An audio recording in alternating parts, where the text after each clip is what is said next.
Morning, boys and girls. I am beyond my workout and I am driving down the FDR, except as you can see, I'm going slow as fuck because traffic is ridiculous because it's Saturday and I got a late start. But I'm hell-bent on going to Chinatown and getting some lychees, which is my favorite fruit. And you can only get them a certain time of year. And I don't care about them coming in a can or lychee candy or lychee liquor.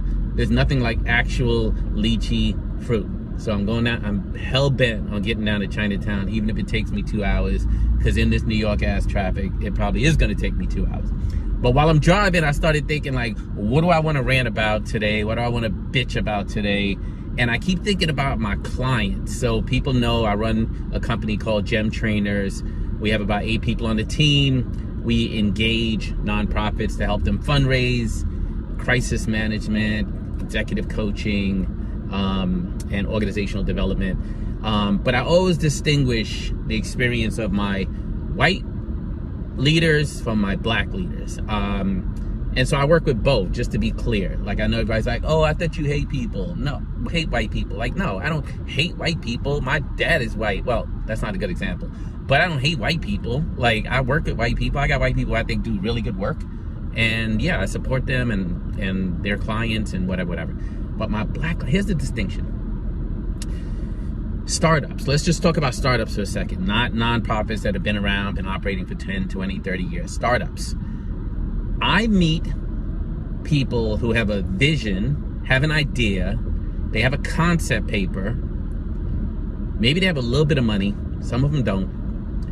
And what I often find is that my black clients or prospective clients, they're doing amazing work. Like, they've already figured out how to get clients through the door. They're helping to house people, helping to clothe people, helping to educate people, helping to connect people to healthcare, helping to grow people as entrepreneurs. And then they're trying to raise money and they're wondering why they're not raising money.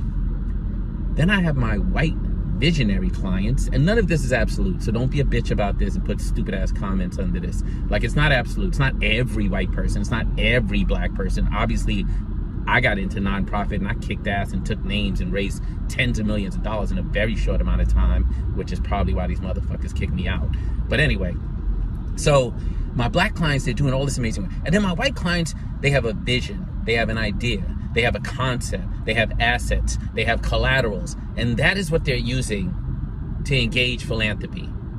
They're not selling the fact that they do good work, they're selling the fact that they're going to do good work. They're selling the fact that they have a vision that they can move forward. And so the funders are funding the person and the idea or the vision or the mission, not the work. I raised probably almost $43 million in a very short amount of time, maybe $100 million over my entire career, obviously working with other people. But most of my funders never knew what the fuck I was doing.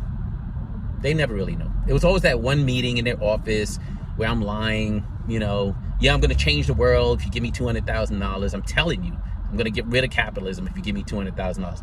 How fucking stupid. But I played the game. Most people play the game. But I'm telling you, black leaders, I want you to listen to this.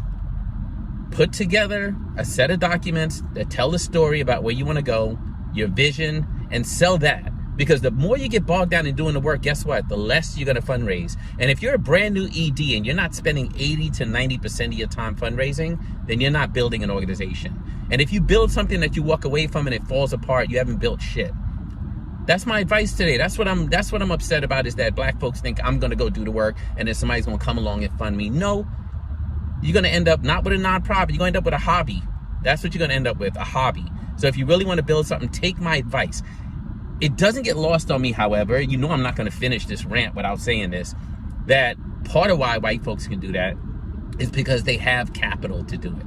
They have connections to people that work in foundations, that went to school with them, that went to Ivy League institutions. And I know lately, because George Floyd got murdered and we had a George Floyd moment, it's over for most of y'all. I know we had a George Floyd moment, bitches. This whole country's a George Floyd moment.